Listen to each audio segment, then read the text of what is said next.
Now entering Nerdist.com.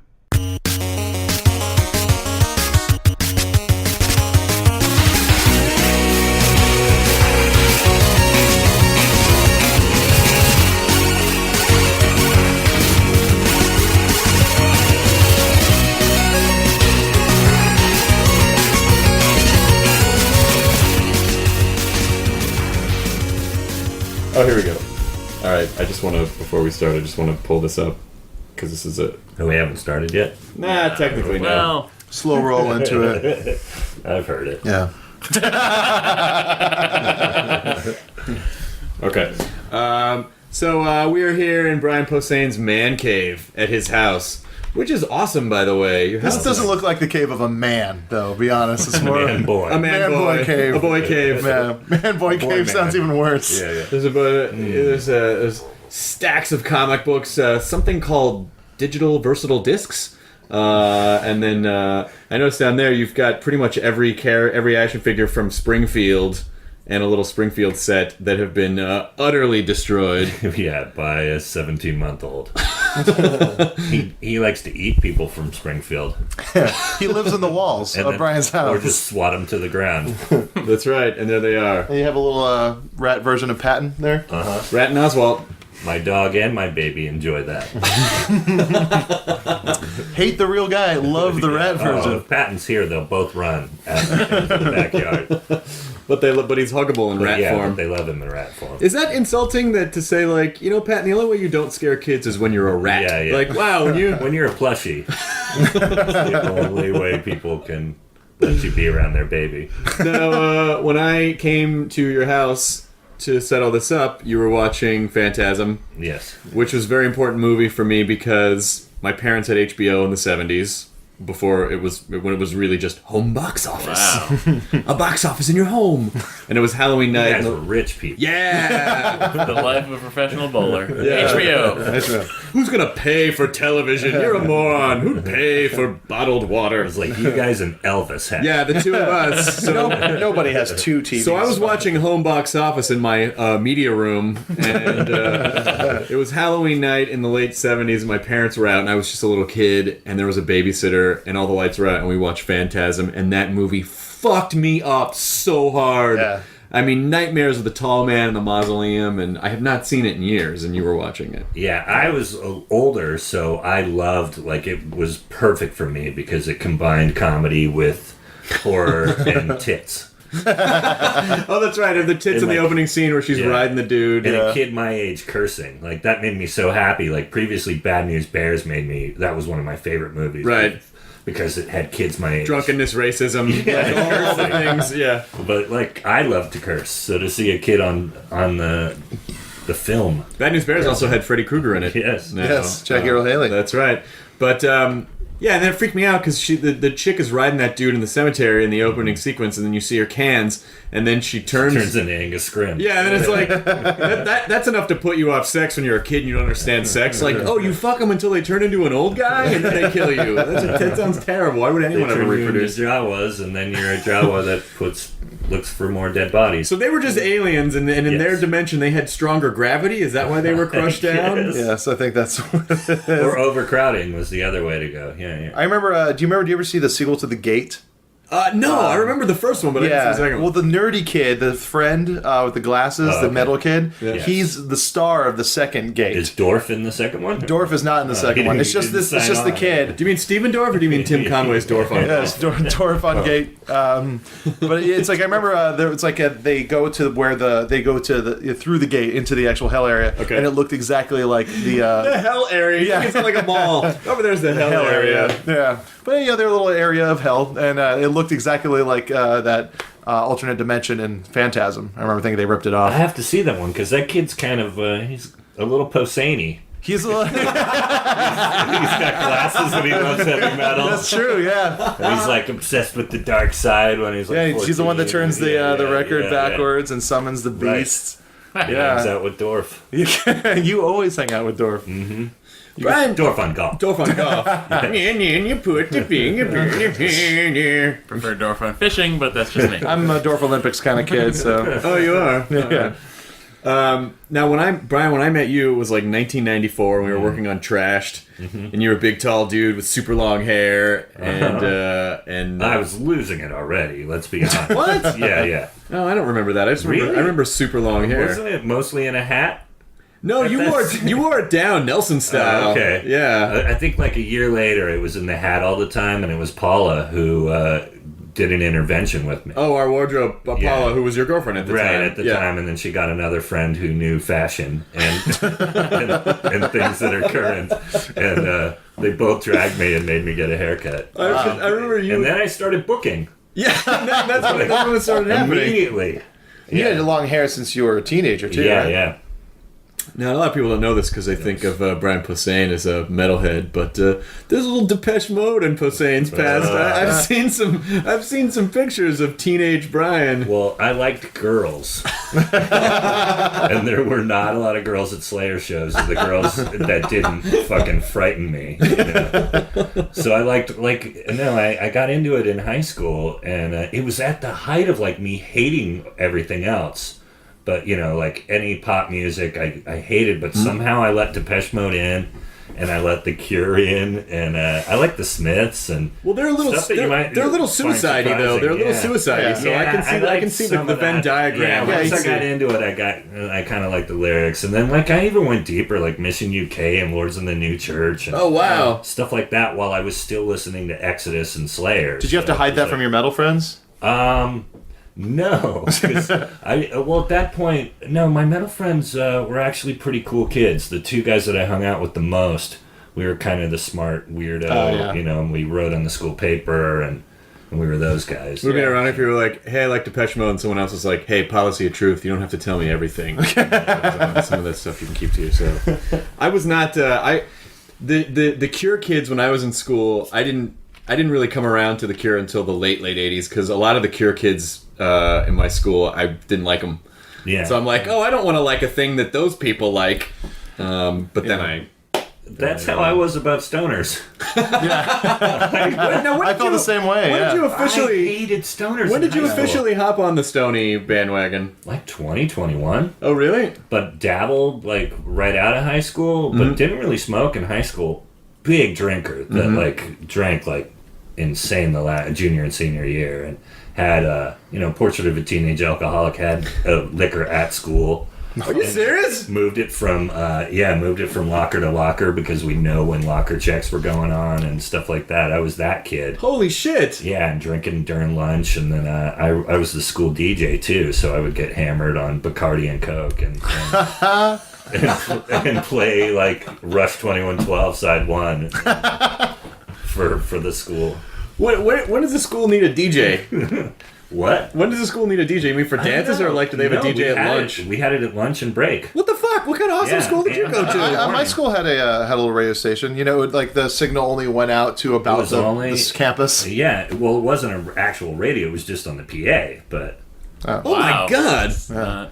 I never had it was that. just around the school. There was a bunch of speakers around the school, and everybody would stand. They'd get. It's probably 'cause we went to in the morning. Catholic We high would school. do it for 10, 15 minutes right before school started, and then we do it at break, and then we do it at lunch. Yeah, the songs in our school Yeah. were in hymnals. Yep. Yeah, because I went to All Boys. I got busted when I was going to Catholic school. I got busted because I had a suicidal tendencies CD.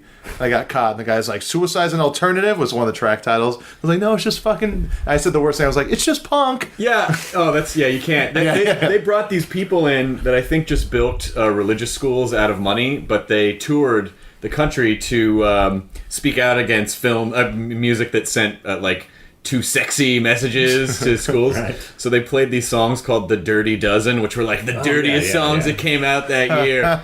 And when I look back, like they were so fucking ridiculous. It was just like Motley Crue was one of them. Was Wasp in there, or what year was this? This was late '80s, but like "Talk Dirty to Me," Right. like Not when you look at even these dirty. songs, they could not be more benign. Yeah. They could not be any more benign than especially what's out now. Yeah. My high school was an 80s movie. It was like when I tell people stories of the crap that happened there, it was just ridiculous. You know, like one kid was masturbating in the bathroom during break, in the boys' bathroom, and another kid threw a fucking cherry bomb into the stall that he was in. And he came out screaming bloody murder and like had to be taken to the hospital. Oh shit! They didn't. Because he was jacking us. Shit like that happened all the time. Like kids were paralyzed in front of school, and just what was a bad '80s movie or like a final. God, It was class of 1999. Or, Class of 1984. The Van Patten one. Yeah. That- Well, it was '84. That's where did you go to? Where'd you grow up? Sonoma. Oh, okay, right. I Yeah. forgot you're California. That right. And then, so when did you go to college, or when did you? What did you do after high school? Dicked around. Got kicked out of the house a couple of times, and just didn't know what I was going to do. Went to junior college and messed around a couple different junior colleges, and went up to Sacramento because my grandfather took over. He made me come up there. This mean German guy, and I had fucked up twice with my mom, so I was up there, and then I was gonna go to Sac State, but just started dabbling with stand up and did it like at my school at my junior college. Is it satisfying to you? Have you been to any of your reunions? Yeah. Is it satisfying to you at all that in high school people might have been like, yeah, that fuck up, what's he gonna do in life? Now you got a nice house and you're on television and movies. You Yes. got money, got a pretty wife and a kid. satisfying. Like you really. No, I brought it. Yeah, I You brought might Melanie be to the most last successful one, and I person was from like, your hey, high look school. at this. Yeah. Show me your vagina. Come on, honey. Come on. I want to see what I get. That's so you did you go to San Francisco first to do comedy? No, I did the worst thing. I started in Sacramento, and then back then, like when I hear about kids that started when they were 18 or 19, I'm so jealous of that. Like that wasn't a possibility back then because you couldn't get into a club. Mm-hmm. It was only 21 and over, especially in California. But I started writing when I was 20, getting ready for it, for my first time that I could actually get into a comedy club. What made you think when you were younger, like, oh, comedy is a thing I could pursue?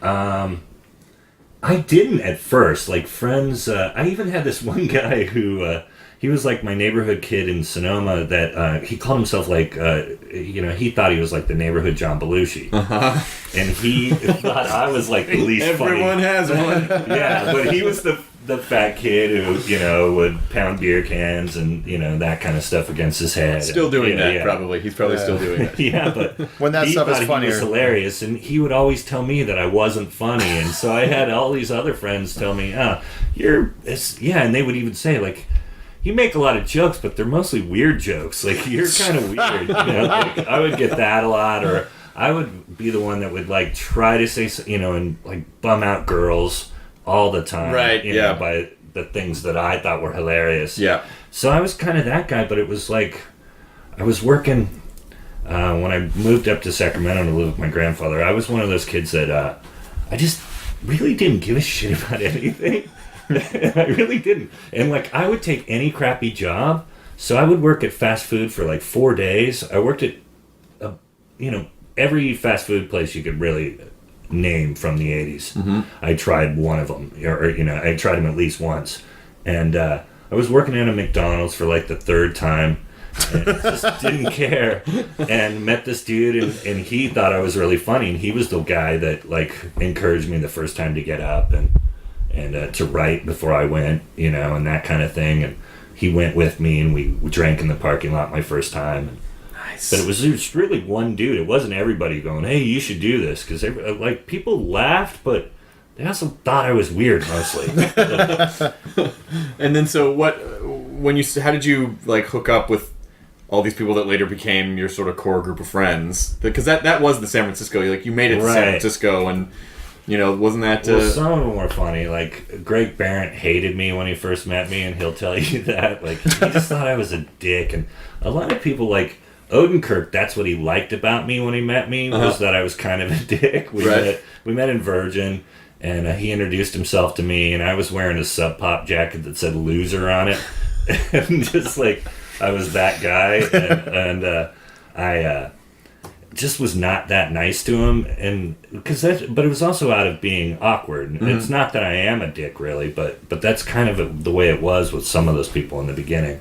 Well, it's also especially when you go into new environments, you're very vulnerable with comedy, Right. and so you're super prickly in a way because you're just defensive. Like you just don't want to get fucking your heart crushed. Barrett came to Sonoma, and it was after I'd broken my back, so that's the the backstory. So I start in Sacramento. Whoa! You broke your back? Yeah, I'll do it real fast. I start in Sacramento. I'm there about a year and a half doing stand-up, and I went, this city's too small for me. I have to go. And I made the worst decision. I went to L.A. first. Uh-huh.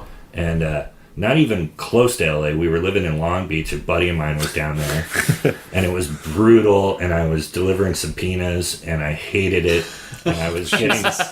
I got stage time at the Comedy Store, had jokes ripped off, and then I stopped getting stage time there. But I was driving all the way from Long Beach to get up on Monday nights or whatever at the Comedy Store. Which is like a good hour. Yeah, and this is 1990.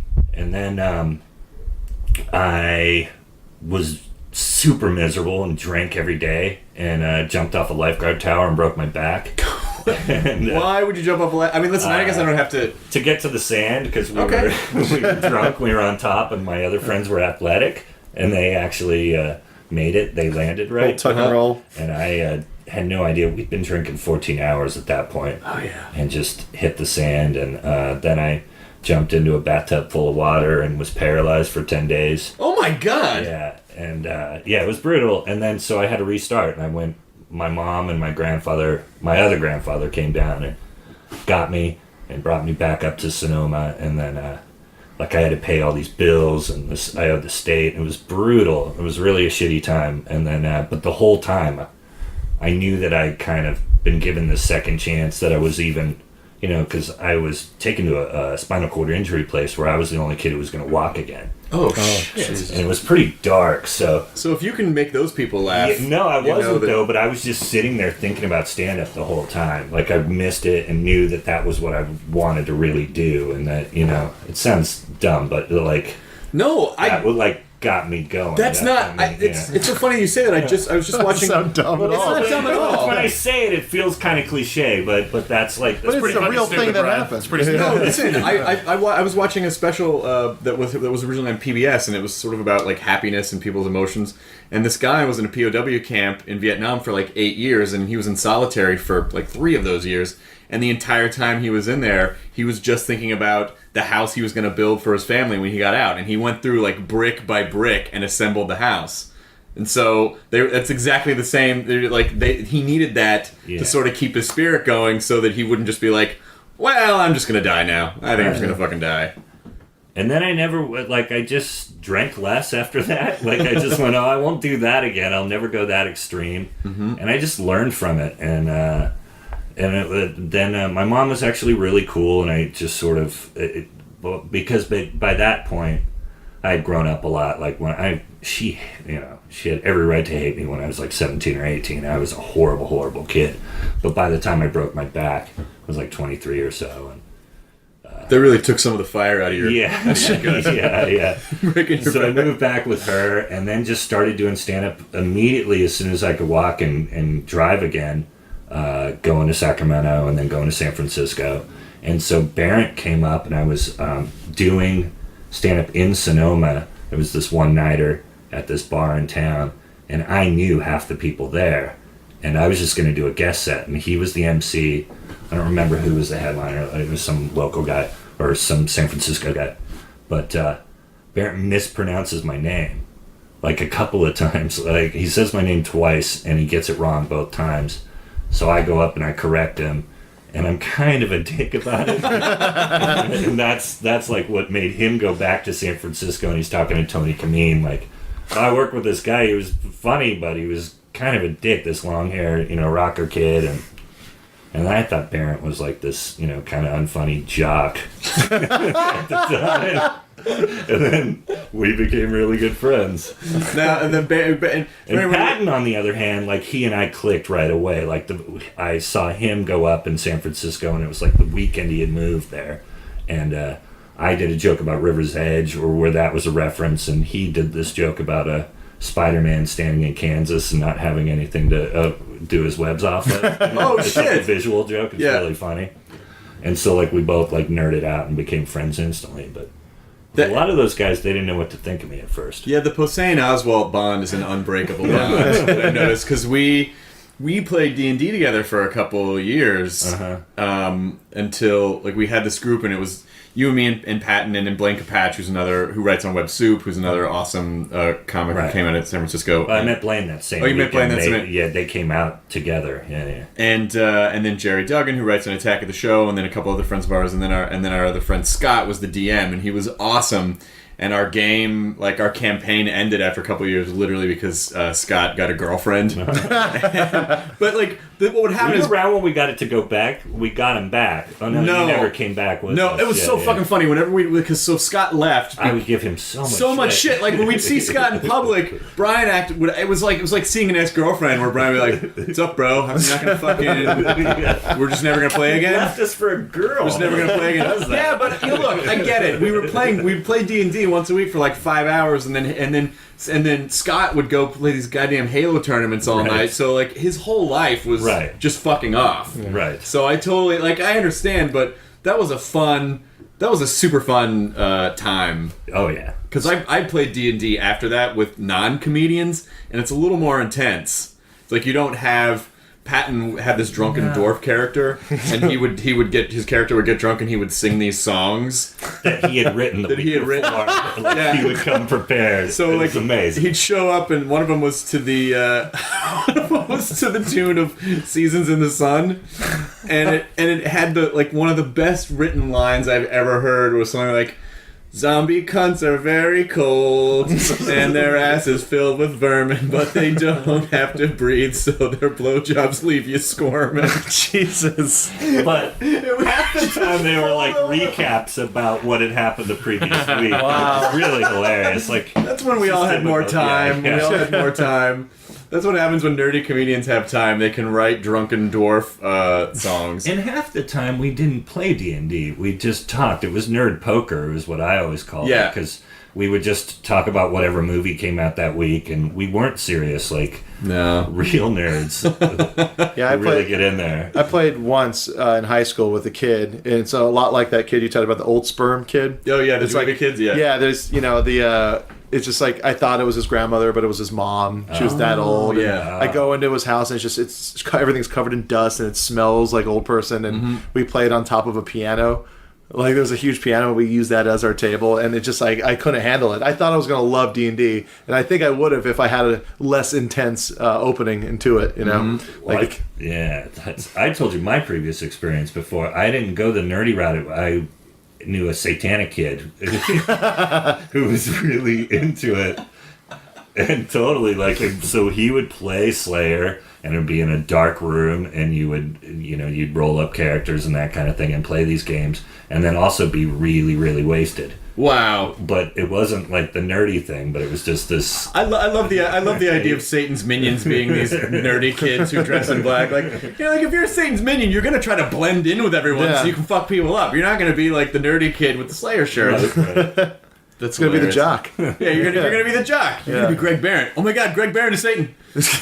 I love Barrett. He was one of the first dudes that I saw that had that kind of, because I started watching you guys when you were doing the Uncabaret comedy shows in like '91, and I was at UCLA, and didn't we all come to your school? You book a gig? I booked a gig at UCLA, and everyone came, and it was like you and I think maybe Greg and Janine Garofalo, who was so fun to watch her do material and then just assault herself on stage. Right.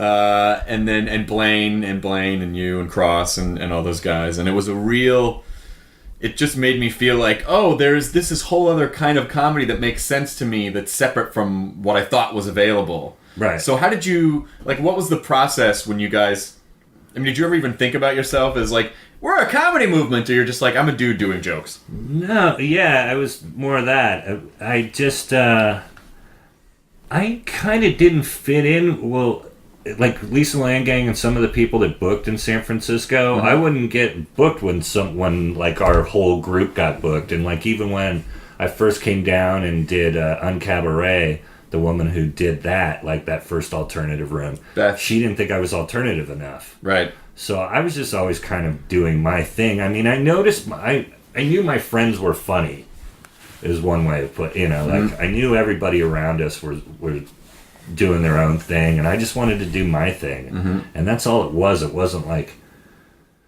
I mean, I guess it was an answer to late 80s stuff. I mean, Patton and I, we would always talk about these hacks in San Francisco that we didn't like, and, these road guys. And we looked up to the guys who weren't that. We looked up to Warren Thomas, and we looked up to Greg Proops, and, guys like that, and Bobcat, and people that did their own thing.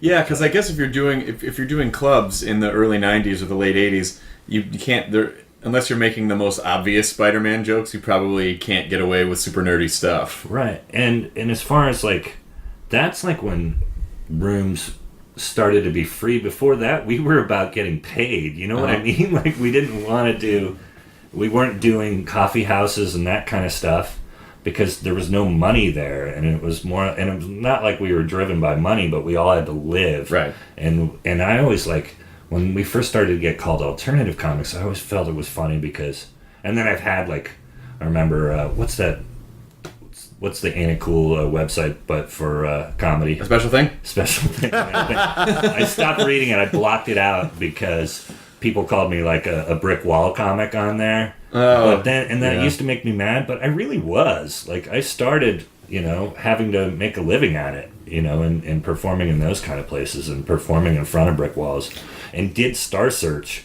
Are you serious? I didn't know you did Star Search. Fuck yeah, I won on Star Search. I beat David Feldman. Oh, wow. Shit! How did I not know this? That's epic. And then I got my ass kicked by Diane Amos, the Pine Sol lady. Oh, yeah. And our friend Weird was the judge. Weird Al was one of the judges? Yes. Oh, Does he remember Out that? in Have you ever Florida. talked to him I about don't know that? if he does, but he gave me a huge thumbs up, and I got 4 stars, and I beat David Feldman.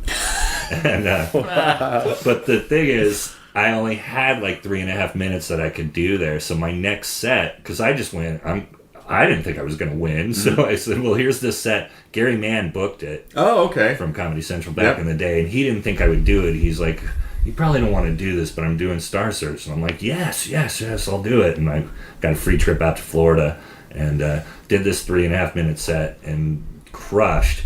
And because Feldman had won before, but then his second week was like too political for them. Okay. Because they're all people at Disney World or it was Universal or whatever it was right. in Florida. And then my second set was too edgy and weird, and because I was out of like Orlando material. Yeah. I had burned. You had your good 3.5 minutes. Yeah. And so then Diane Amos came out, and she's like, look at my. She's a big black lady, and she talked about how she could fit 6 bottles of Pine Sol on her big black dick. That was her first joke, and it crushed with the tourists. So. I was given my walking papers, but I was the champ for like 3 hours because they shoot them all like in one day. Okay. Oh, wow. So I won in the morning, and then got the thumbs up from Weird Al, and then walked around, Disney World or whatever it was, Orlando, Universal, and then I went back and got my ass handed to me.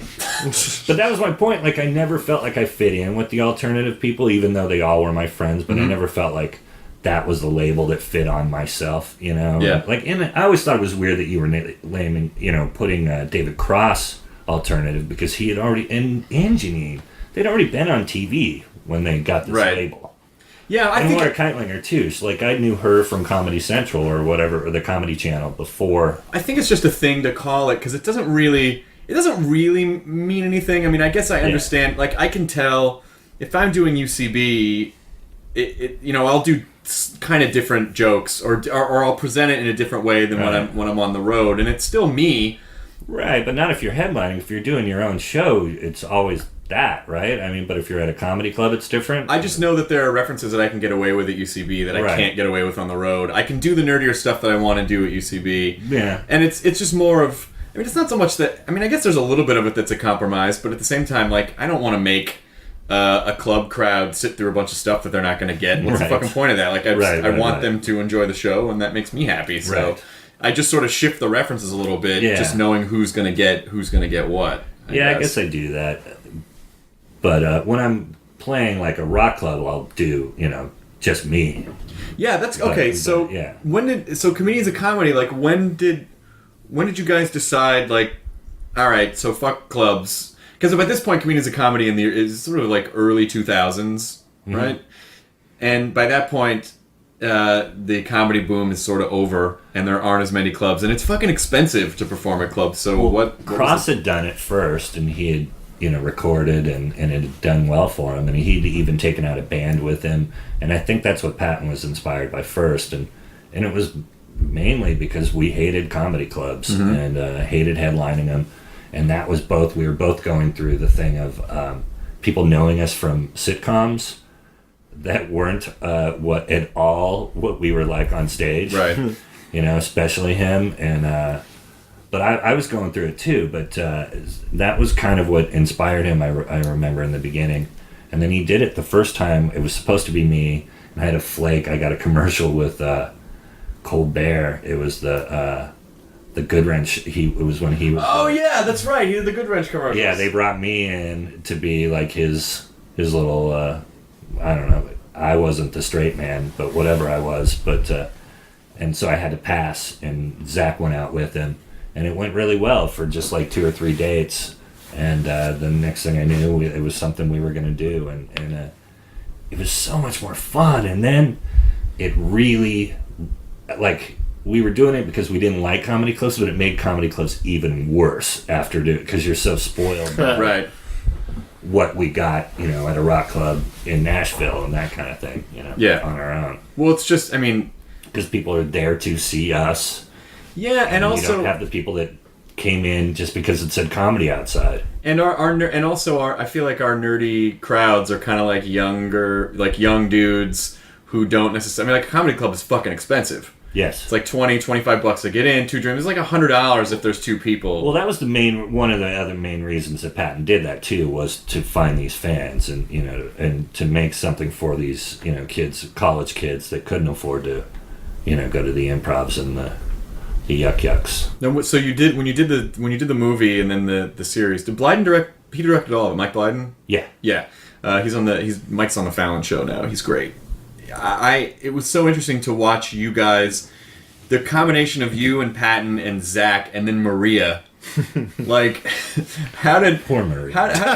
Exactly. How does poor Maria? We talked about it a little bit. I know, and I don't remember saying what I said, and I think, or what she said, I said like something really mean to her, like "Shut up, you fucking cunt, or I'll stab you," or something like that. But it does sound like something you would say. Look, I know, but that's like something I would say to Patton. I know, and the thing is, I can't imagine saying that to her. If you're just reading the transcript of it, you'd be like, "Oh my god, this guy's a dick." But what's funny about it is Maria is so sweet and kind of fragile, and so there's something really funny about saying the worst thing that you obviously don't mean. It's just more of the But I think maybe it could have been a build-up of like just a lot of dude energy with her over time. Yeah, it probably was a bit. Because I would say something horrible like that just doing a bit with her. But right. Maybe she didn't know it was a bit. Like, that's what I'm thinking. Right. Like, I was full of weed and Cracker Barrel, and I was just like, "Shut up, you fucking cunt, I'll stab your neck off." It's the pot and the grits talking. Yeah. What is... what's funny is that I think I've known Zach for probably 12 years. And I'm not. I think I can only really think of 1 or 2 like actual conversations that I've ever had with Zach. What is his? We're talking Zach Galifianakis for people who don't know. Well, he's another guy, but he wasn't like Barrett, where I didn't like think he was a douche or something in the beginning. But Zach and I didn't really get along at first, and even at the beginning of the tour, the first tour that Blyden filmed for the movie. We weren't really that friendly, and then so by the time we got to San Francisco, we were, and then we wound up dumping mayonnaise on my face and pretending it was his jizz. And the extra. But like when we were up in Oregon, we didn't always get along. But like 2 days later, we were really good friends. I don't know what happened, but we just kind of clicked on that first tour. What? And because he was making fun of the Scorpions one morning. That's one thing that really lost me. Like I was like, this guy's super funny, and I'm gonna like everybody had kind of. I'm one of those guys that whenever I don't know, but as I've gotten older, maybe it's harder to break through with me, or maybe it's easier now. But there was a time where it was hard for me to kind of decide I'm gonna like somebody. If that makes sense. Yeah. Because I don't know why. It's just. But anyway, he was one of those guys, and I was finally starting to let him through. And then one morning, I'm really cranky in the morning, and I'm listening to Scorpions, and he's like, "What are you listening to?" And just kind of already ready to make fun of what I'm listening to. And then I told him the Scorpions, and he just went off, and I didn't come back at him. I just got mad. It was Now was that early in the morning, and he's going after the Scorps. like I've talked about it before. I love metal like it's my retarded cousin. Right. And you know what I mean? Like I can make fun of him. I can call him a fucking tard. right? And But anyone else, it's but a real anybody personal... else, that's my retarded cousin, dude. Yeah. What are you doing? You know? Don't make fun of my retarded cousin. Was there a lot of stuff that didn't make? I mean, there might like you But probably could then have made. we bonded. You probably could have made 2 full movies of stuff that they were they shoot. Was he shooting pretty much all the time or only? He was, but that was the thing. Like we would be funny.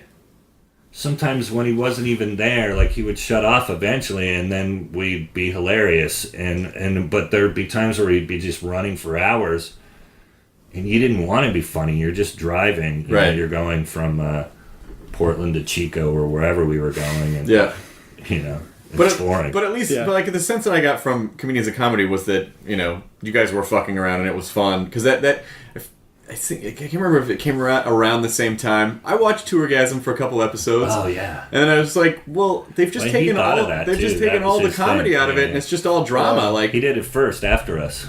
So,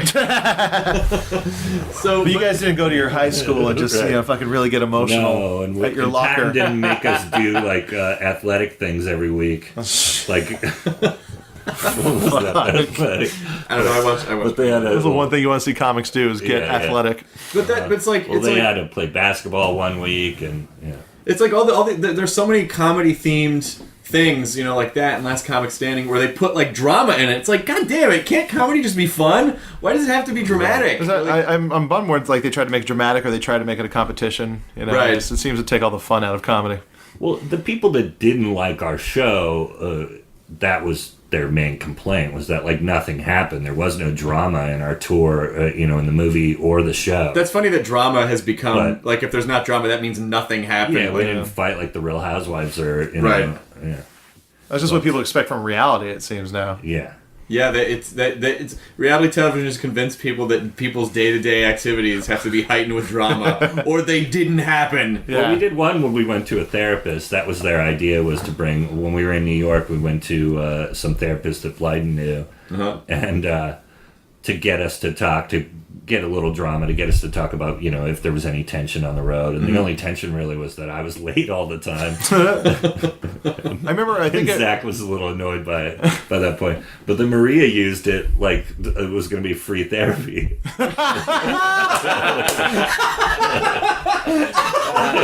We're shooting it, but she's like, no, this is a real therapist. I'm going to get my 50 minutes in here. Neil Mahoney, who was one of the shooters on that on that tour, he called me after you guys did that. He's like, we did something we shouldn't have done. We put a bunch of comics in a room with a therapist, and it just got fucking bummed everybody out. Yeah. I started fucking around, and then I got real. Because I've actually been, I've been in therapy before, once or twice. Yeah. My whole life. As a lot of comics should be. But but Maria, that was hilarious. Poor Bam Bam. I love her. I love her so much. I want her to be a big giant superstar. Yeah, she's hilarious. She's the funniest. It's nice though to see that everyone's popping now. Like after all these years, that everyone is really kind of like now, and it's sort of all at the same time, which is kind of interesting. Do you think that there's some sort of group dynamic that occurred, or do you think it just takes about that long? Yeah, I don't know. It really is, but it really it's is weird. weirdly Yeah. coincidental. Well, who else are you talking about? I mean. Well, you and Zach and Patton and, Cross and, I just feel like... Yeah, I don't know how to explain it. I feel like everybody kind of deserved it. I Of mean, course. it's all people that have been, know what I mean? They've been doing it for a long time, and so it's not like anybody, it was overnight. But yeah, it is weird that it's kind of finally all in the last couple of years. Do you for think people that have been doing it for so long? How long did it take for you to figure out, like when you look at your early comedy, how long did it take you for you to figure out your voice, do you think? God, it was a while. I think it was coming back to it where I really found it. Like places like when Death Ray first started at, what was the... M-Bar. That's kind of where I really felt like I was actually being myself. Yeah. Before that, not so much. Like the stuff I did to get on TV in the beginning, like on MTV. It was funny. There were jokes that made me laugh at the time. And they were sort of from my real life. But then it was M-Bar where I really would like write jokes about things that actually happened. And whether I was going back and using childhood stuff or things that had happened that week. But it was more, and I wasn't doing that originally when Alternative first started. I still just did my jokes. That's probably why people like Beth didn't want me up at the uncab. Because you were told, yeah. Yeah, I was still trying to get laughs. But that's what's funny. That's what's funny about that. It's like the evolution of the alternative comedy movement was that in the early days it was just like, no, you got to read out of your notebook and there's no punchlines and it's just shit that happened to you that day. And then after a while, but that's not what everybody was doing. Patton would go up and crush but do like his real. Well, that's the thing. At a certain point, it's like, but it is a comedy show and people still want to laugh, and so there still should be some structure and Cross to it. would crush there too, and the guys that it was a lot of the girls that were doing the reading out of the notebook thing with no punchlines. Janine, but guys were still doing punchlines. Oh, they were. I didn't realize it was. That's kind of what I noticed. Because it was girls like Kathy that were, not doing jokes. Kathy Griffin? Yeah. But just reading, whatever happened at an audition that day. Yeah, who but else? It wasn't really It wasn't really the guys that were getting up and talking about Who were the girls in that scene? It was okay, so Kathy Griffin, Margaret Cho. Yes. Karen Kilgariff. Keitlinger. Mary Lynn Rice Cub Sarah. Yeah. Yeah, that was a pretty phenomenally talented bunch of people. Right, and Sarah was still doing jokes. Sarah always did jokes. Yeah. Never did, like, this happened. I don't know where this is going. I don't think people realize how long she'd been doing comedy before she kind of popped, too. But it was like 18 years, or like it was something. She's been doing it since she was 17 or 18. Yeah. I met her when she was, like, 19 years old, and it was insane, because she was already funny. Yeah. And knew what was funny about herself. That fucking makes me so mad. Yeah. But people just like right away they just figured. I mean, not really mad, but just like like, God damn it! I know what you mean. Yeah. There's guys at the Death Ray where you're like, how long you been doing it? BJ Novak. Yeah. Some of those guys. Yeah, but Novak just like immediately. Yeah, graduated from Harvard. They're like, oh, he's writing on his show. Now he's on The Office. I mean, it's super fucking funny. Harvard doesn't count. But it was like, guys you can like do anything you want once you go there. Guys like Novak and Mintz hadn't been doing comedy that long, and they already had a really strong point of view. And I was like, God damn it, this fucking, and like Harris Whittles and guys like that, where I didn't, it wasn't in my radar, and then all of a sudden, he really knows his voice, and how long you been doing it? Not very. Yeah. Fuck you, punch. Yeah. We when right before Brian and Melanie got married, I went to his bachelor party in Vegas, and this moment always sticks out because it was one of the stupidest things that I've ever done. And I mean, I did stupid stuff when I used to drink, but you weren't drinking then. No, right? I was totally you were already sober then. Totally and I made sober. You go. What a mean friend. No, it was totally fun. It was totally fun. It was actually a super. That was a fun night. It was you and Patton and Jerry Duggan and Rob Zombie was there. Yeah, were you there both nights? Did you go to the dinner the night before? I went to the dinner at the. It was sort of like a Benihana, kind of like a teppanyaki kind of a place. And Brian, just because it was his bachelor party, Kindler was there. Yeah, Kindler was there, and Ackerman was there. I think BJ Porter might have been there. And so Posehn would just like point around the table and just be like, "It's my bachelor party, you be funny," and then people would just have to spontaneously be funny. Do jokes. And the Patton did his the hobo songs, the hobo drinking songs. Remember? That was when that was invented, I think. It's a bummer that he doesn't do more music in his act because he writes fucking great songs. But Dick made his cigarettes and ate dead wives. I'm gonna fuck me some soup. You know, it was like stuff like that. So Brian points at me, and I don't know what the fuck to do. And there is a jar of soy sauce in front of me, and so I just pound it. Whoa! And What does that do to your body? it gets you really fucking sick. Instantly. But Instantly. it tastes so much better. Instantly. You just shrivel up from all the salt. Yeah, you're just drinking liquid salt, and it does not sit well in your body. And the rest of the night. Because someone rented a stripper van. He laughed. Someone told him it was worth it. It would have been a bummer if he was like, that wasn't very good. Like, oh, this was for naught. But we got in the stripper van, and just being shaken around. Because the stripper vans are not really. The suspension's not great. They're not stable. They're not keeping those up? They're not. No, they don't keep those up. It was like a husband and wife stripper driver team. Husband and wife stripper team. Oh, that's right. Well, yeah, because I get the lap dance from the girl and don't find out that that's his old lady till after the horrible lap dance. Mm-hmm. But while they were driving, which I did a bit about. It wasn't a bit. It was. Oh, because they couldn't. They had to be driving for the lap dance to happen. Otherwise, Couldn't do it in the legal. parking lot. Yeah. But it was somehow legal for him to speed down the street with her awkwardly to really loud hip hop. And you know what I love? I love new hip hop, right? Like, I love it. There's one thing we know about you. Yeah. You know what's better? Loud, too. Really loud. And then we went to some strip club, and then I feel like we went to some live strip clubs, 3 of them. But there was one where the DJ was like classic Vegas strip club DJ, and he was capping on us, and then Brian was like, "Fucking give me the mic!" Like he wanted to. We never got a chance to. Oh yeah, you would have obliterated that guy. But I got pretty drunk that night too. Yeah, that was a lot of fun. I think it was the last strip club I went to. That's when I kind of realized, like, oh, I don't think I like strip clubs. They just make me uncomfortable. Yeah. Right after that, for a while I loved them, and I don't know what clicked. Like I finally realized these are kind of horrible.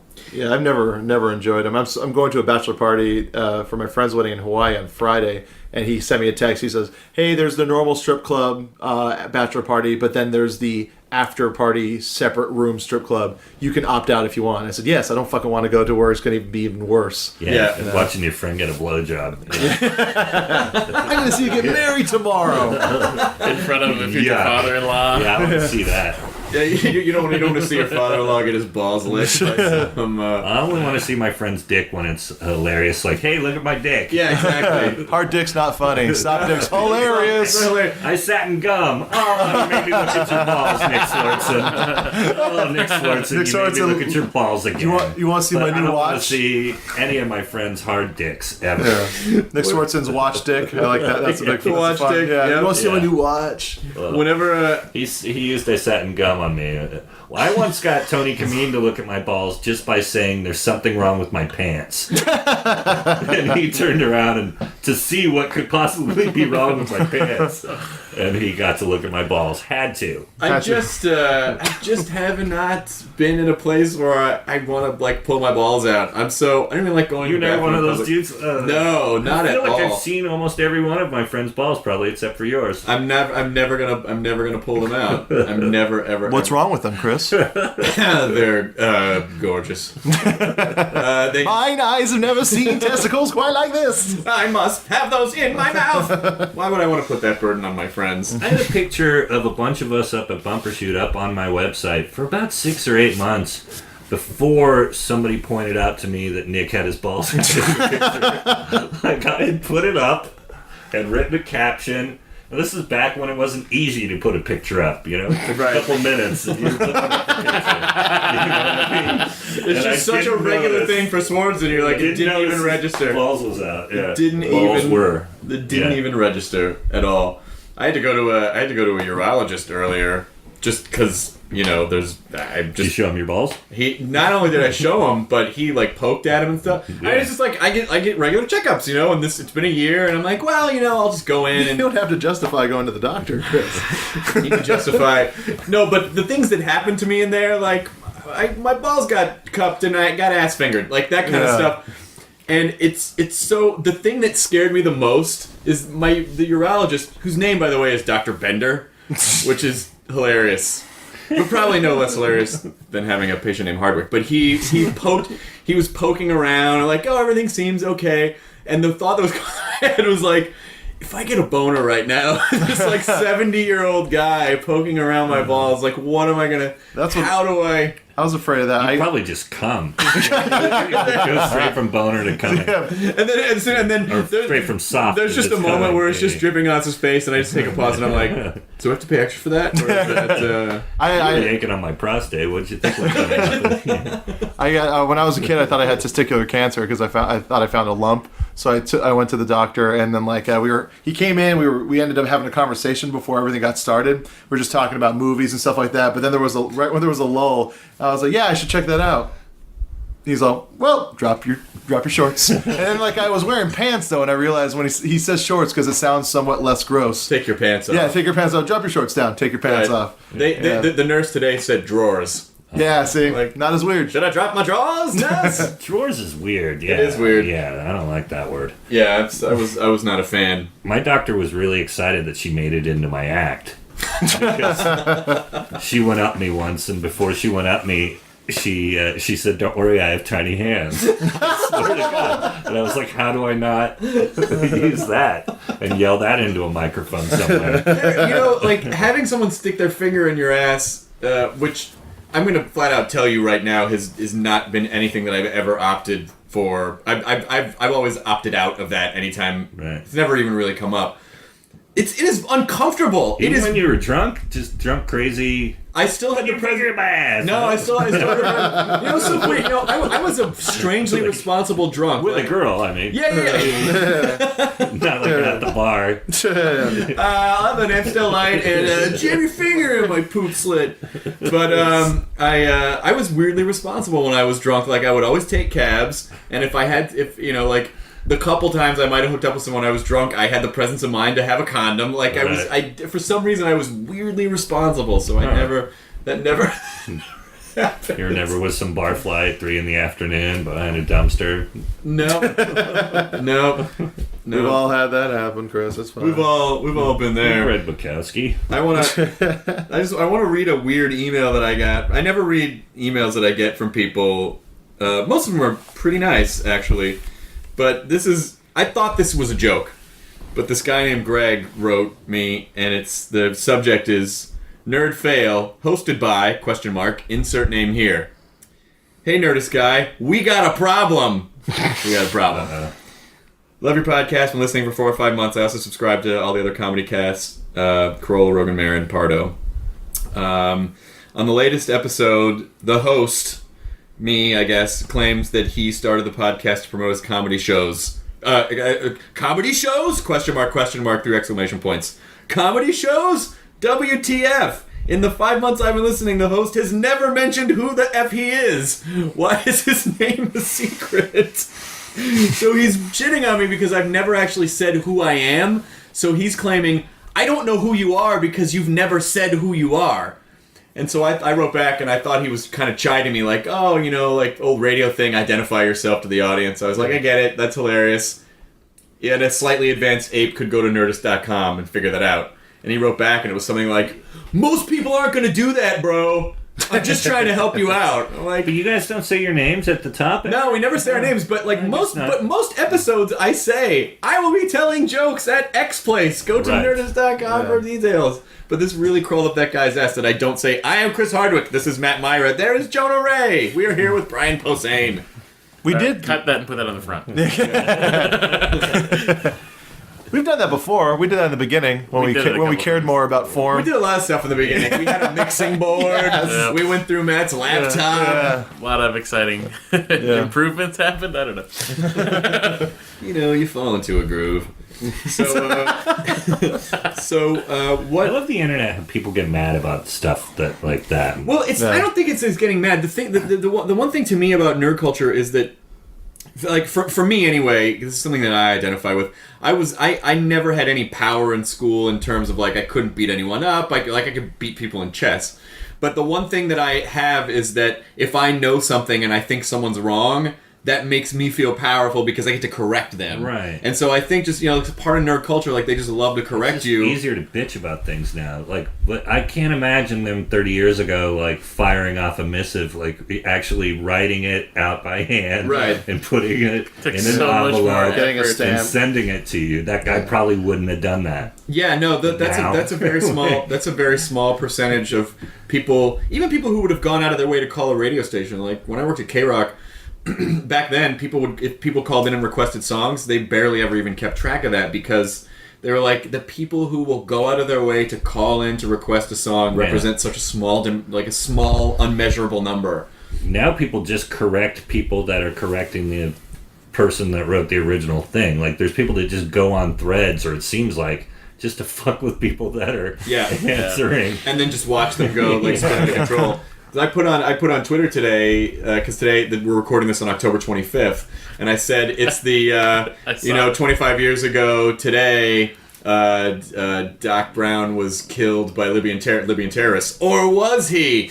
And What's funny is immediately I was like, oh, that happened after midnight. And all I these people were like, scrolled up- it was I October scrolled up. 26th. It happened after I midnight. scrolled up. I was like, yeah. I was like, yeah, but if you're meeting someone at 1 a.m., you don't say I'll see you tomorrow. You say I will see you later tonight. So that was my Well, logic. Marty did fall asleep, so it was like a whole new day to him. God, Dad, so don't We're in the people same did club. point that out. Wow. People totally pointed that out. What were your who were your influences? Who were your comedy influences?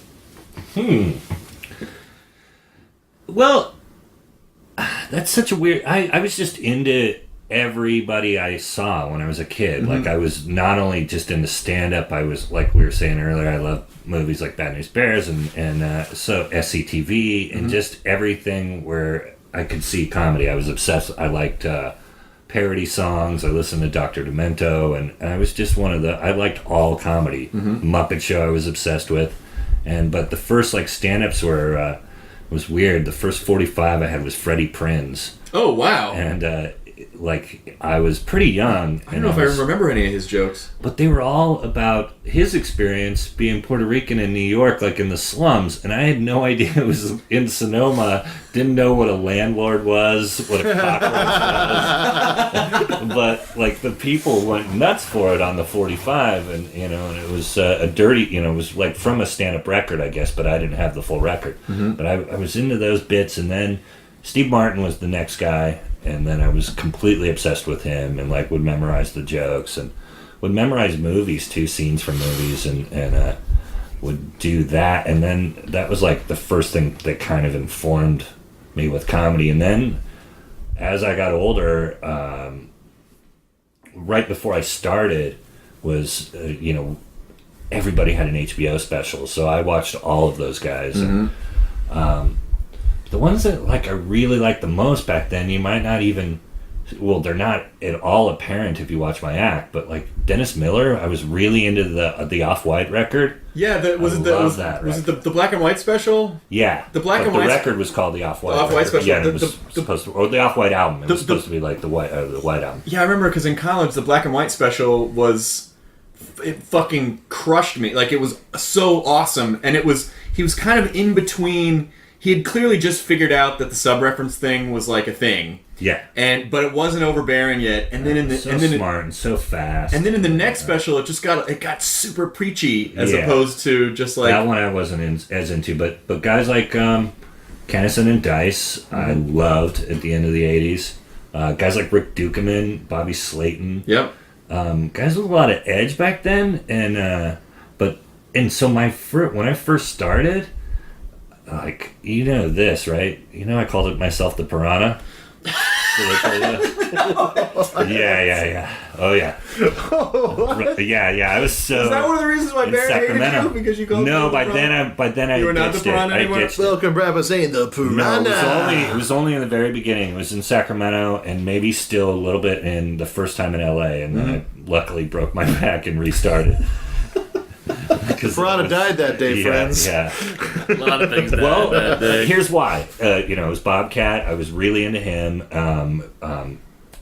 Slayton was called the Pitbull of comedy. Yep, I remember. It was just one of those things, and it was late 80s, and I felt like you needed to come out hard. You needed to have a nickname. And if you're into metal, that's and not I was, crazy. and so I had hair down to here, and my opening joke was about fisting myself and losing my watch. Like a piranha would. yeah.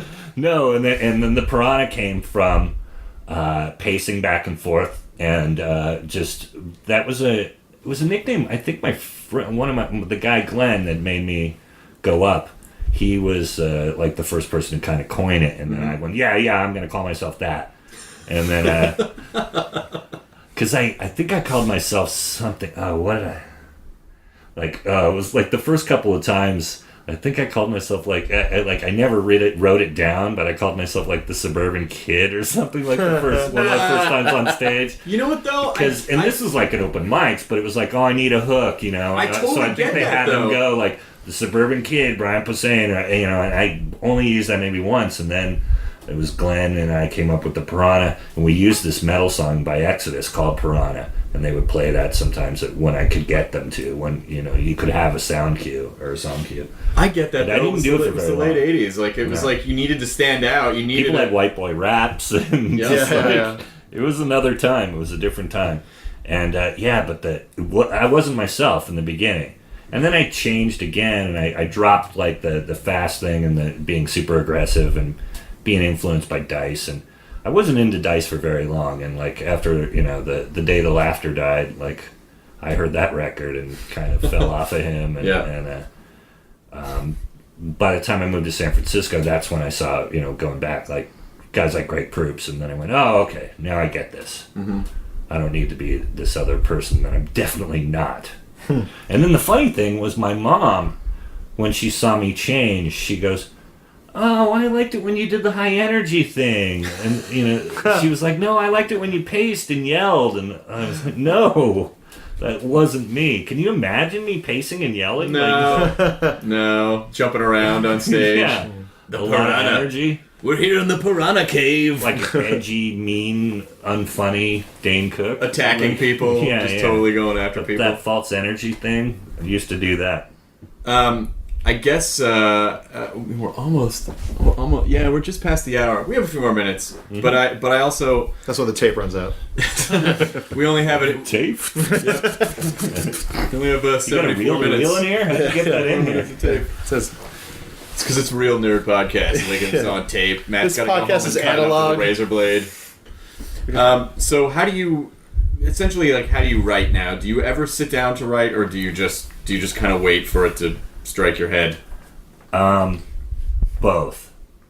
I never count on either. I just but one thing I do is, like I've said to Melanie recently, like my wife, it's like, do something funny, because like a lot of my act a lot of my writing is, like you said, me waiting around for the joke to happen. Mm-hmm. For the story, some kind of thing to happen in life that I can that I immediately go, oh, that's a bit, and because that's what my act really is now. So I guess it is a lot more of that and less of the I can't really sit down and force that. Yeah. I can force other things, sketches and other ideas, but it seems like with stand-up, it's...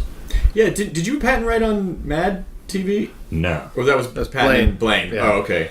I was at Mr. Show at the same time. You were But, Mr. Jones. yeah. And then... Slightly different. Slightly different Oh vibe. my God. A little bit different of a... Yeah. A little different. That show ruined me. Like, how could you write for another sketch show? You couldn't write for Mad TV after you wrote for Mr. Show. Was there any sketch that you guys wrote that got cut that you were like, fuck, why, we can't believe we didn't get to do this one? I mean, I guess if you could do a shitting on the flag joke, pretty much. Well, it was like a couple of things that we never completely nailed. Like, a lot of the things I got through were things we worked on really hard and finally found the right angle. Because that was one thing that was great about that show, is Bob would let an idea breathe. He would let it have life for weeks. Like, instead of just going, no, that idea sucks. I don't know what it is. I don't get it. He would let you dick around with things and bring it back in different forms. And there was one thing that I really loved, and it was we called it "racist in the skin patch," and it was a guy gets a skin graft, but it's black skin. It's a white guy, and he goes in to complain about it, but the doctor thinks he's racist, and he's like, "No, I'm white, and I just want a white piece of skin."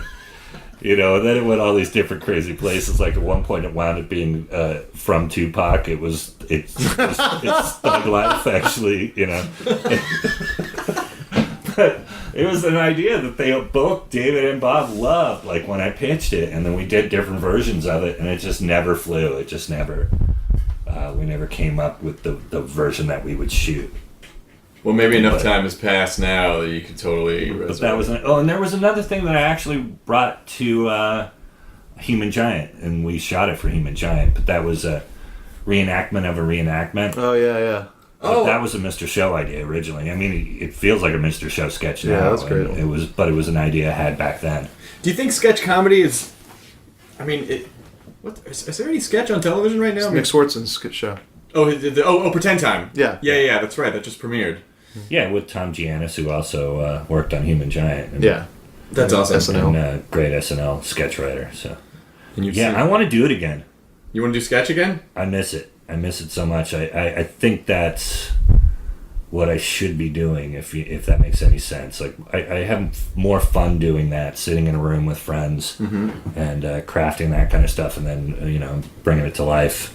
That's more kind of than the shit we do. Stand up. It's kind of the shit you do anyway when you're sitting around. It's just coming up with fucking weird ideas. But I haven't gotten paid to do it, like, and not be on the road. That's something I think I don't know. I've talked with Blaine, because Blaine loves writing sketch and he's really good at it. It's hard. They're just, I mean, like, when you think about the outlets that would put out a sketch show, there's like, I can think of Comedy Central would do a sketch show. And then your manager always says, well, what's the hook, too? Like, what's the idea? What's the big thing? I just want to write funny sketches. That word, the hook, has been a word that has just fucking... I hate that word so much. Well, I get why they say that. I get it, that's too. That's what's going to happen when I get in the room. If I just go in and go, I wrote this one sketch about a fart, and this one's about another thing. Chocolate farts. Another kind of fart. Chocolate farts, everybody. No, I mean, whatever it is. You think, since I think... Chappelle's show was such a huge hit. Now that's set the standard of just like, well, we have to wrap a sketch show around a personality. What came after Chappelle's show was Mencia, and then there was the Blue Collar Comedy sketch show. They had Jeff Dunham. Now there's Nick Swartzen. It just seems like they need an entity. Silverman Program was sort of a kind of a sketch. I think that was more like a crazy British show. Well, there were vignettes. I mean, like, I feel like there were comedy vignettes. Yeah, absolutely. Oh.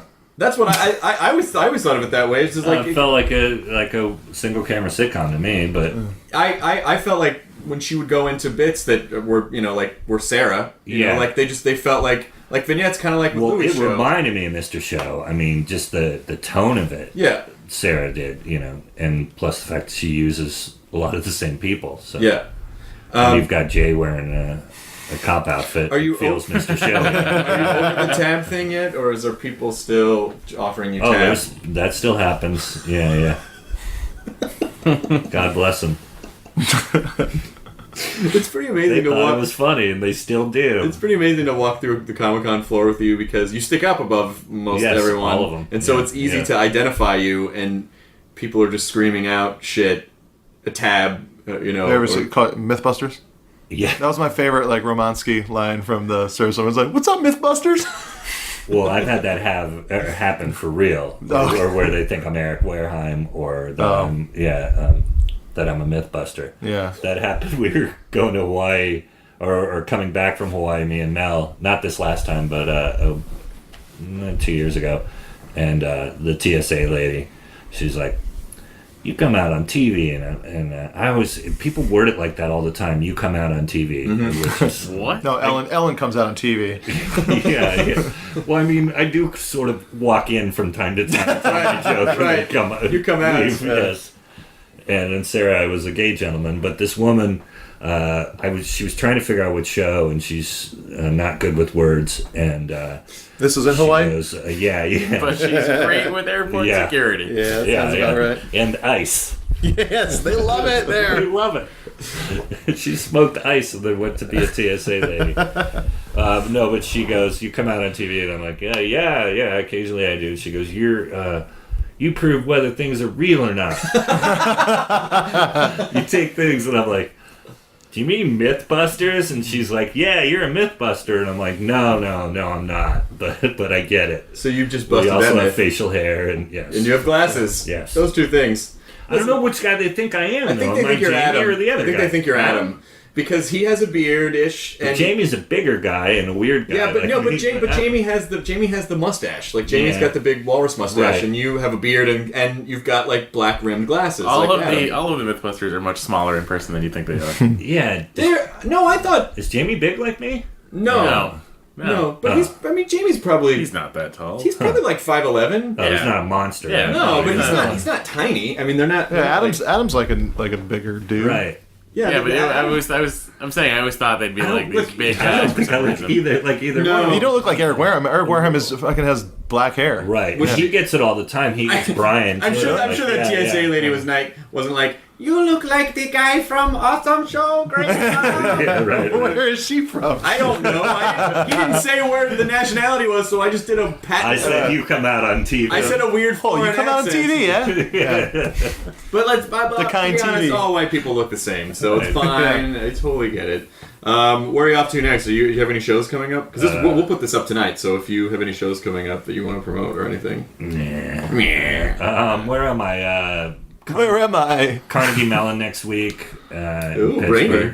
And then playing the Pittsburgh Improv next weekend. Nice. And you did the Benson That Interruption, is. which will be on. Yeah, I don't know when that's airing. But, I think they start did the airing first them- episode with Tig November? and Greg Proops. I think they start airing them later this month or early next Nice. month. You're doing it It's a lot of tonight, fun. right? I'm taping mine tonight. Yeah. Yeah, I think Yeah. Swords might be doing it tonight too. I'm not Nice. 100% sure. You're gonna love it. You've done it before. It's I've done it. I've done it with him like a shitload of times. He's having fun. It's so fun. I loved it. The crowd was super into it, and it's a huge place. The Music Box. Music right? Box, yeah. Yeah. It used to be Henry Fonda or whatever. You know? Yeah. That's awesome. Cool. Well, Brian Posehn, thank you so much for having us in your house and in your man cave with all of your DVDs. And I'm right now. Oh my God! I just saw the Bob and Doug McKenzie operating on Iron Man in a Great White North set. I think Iron Man's drunk on the table. He's drunk. He's got a Molson. I glued a Molson to his hand. Oh, that's awesome. He's hammered on there. Brian, what are you doing in there? Nothing.